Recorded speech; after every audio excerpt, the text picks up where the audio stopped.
Today we're reading references out of S. Bill Sees It to spiritual living. This is part 2, beginning on page 95 of S. Bill Sees It. Spiritual kindergarten. We are only operating a spiritual kindergarten in which people are enabled to get over drinking and find the grace to go on living to better effect. Each man's theology has to be his own quest, his own affair.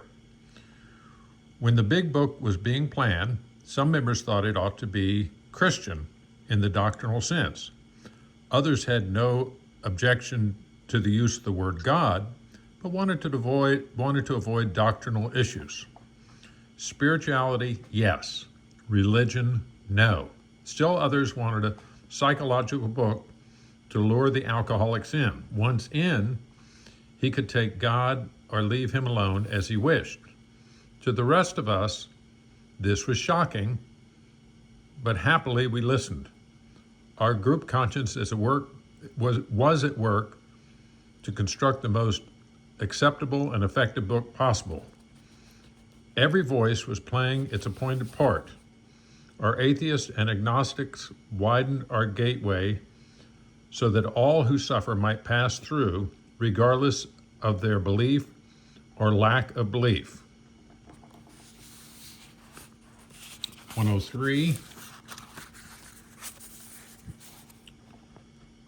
Principle before expediency. Most of us thought good character was desirable. Obviously, good character was something one needed to get on with the business of being self-satisfied. With a proper display of honesty and morality, we'd stand a better chance of getting what we really wanted.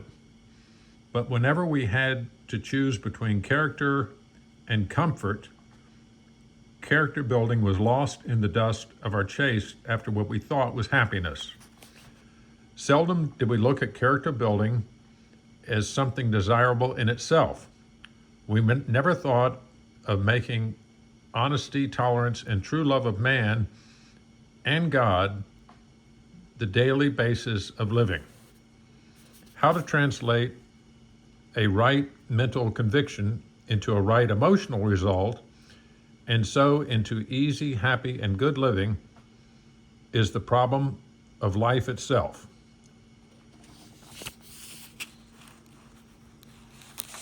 (123) The new AA and his family. When alcoholism strikes, very unnatural situations may develop which work against marriage, partnership, and compatible union. If the man is affected, the wife must become the head of the house, often the breadwinner. As matters get worse, the husband becomes a sick and irresponsible child who needs to be looked after and extricated from endless scrapes and impasses. Very gradually, usually without any realization of the fact, the wife is forced to become the mother of an erring boy, and the alcoholic alternately loves and hates her maternal care. Under the influence of AA's 12 steps, these situations are often set right. Whether the family goes on a spiritual basis or not, the alcoholic member has to, if he would recover. The others must be convinced of his new status beyond the shadow of a doubt. Seeking is believing to most families who have lived with a drinker. Excuse me, I misread that. Seeing is believing to most families who have lived with a drinker. 167.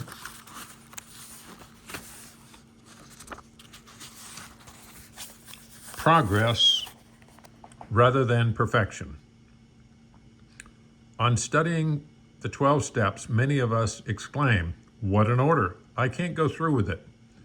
Do not be discouraged. No one among us has been able to maintain anything like perfect adherence to these principles. We are not saints. The point is that we are willing to grow along spiritual lines. The principles we have set down are guides to progress. We claim spiritual progress rather than spiritual perfection. We recovered alcoholics are not so much brothers in virtue as we are brothers in our defects and in our common striving to overcome them. 177. Money before and after. In our drinking time, we acted as if the money supply was inexhaustible, though between binges we'd sometimes go to other extreme and become miserly.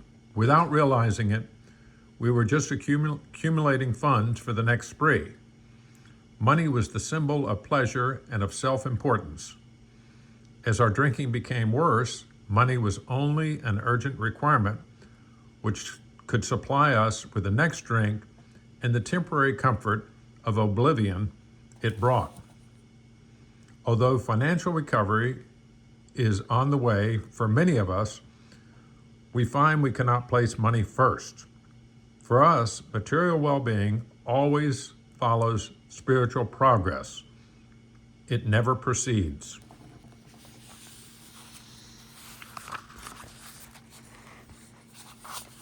$190.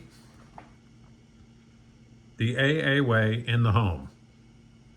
Though an alcoholic does not respond, there is no reason why you should neglect his family. You should continue to be friendly with them, explaining AA's concept of alcoholism and its treatment.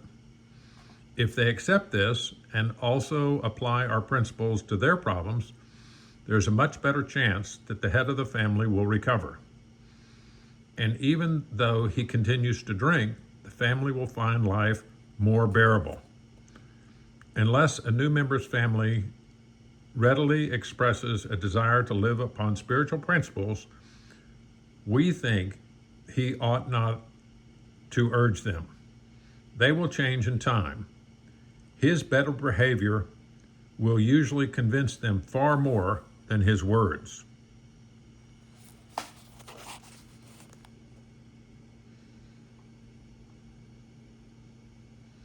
Today, in the initiation of the AA way of life in the home is the central purpose of the Al-Anon family groups, of which there are, as of 1984, over 22,000 throughout the world.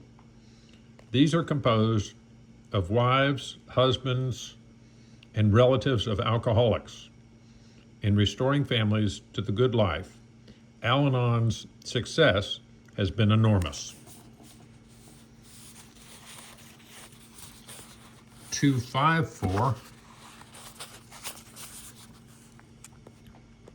Satisfactions of right living. How wonderful is the feeling that we do not have to be especially distinguished among our fellows in order to be useful and profoundly happy. Not many of us can be leaders of prominence, nor do we wish to be. Service gladly rendered, obligations squarely met, troubles well accepted or solved with God's help, the knowledge that at home or in the world outside, we are partners in a common effort. The fact that in God's sight, all human beings are important. The proof that love freely given brings a full return, and certainly that we are no longer isolated and alone in self-constructed prisons, the surety that we can fit and belong in God's scheme of things. These are the satisfactions of right living for which no pomp and circumstance, no heap of material possessions could possibly be substitutes.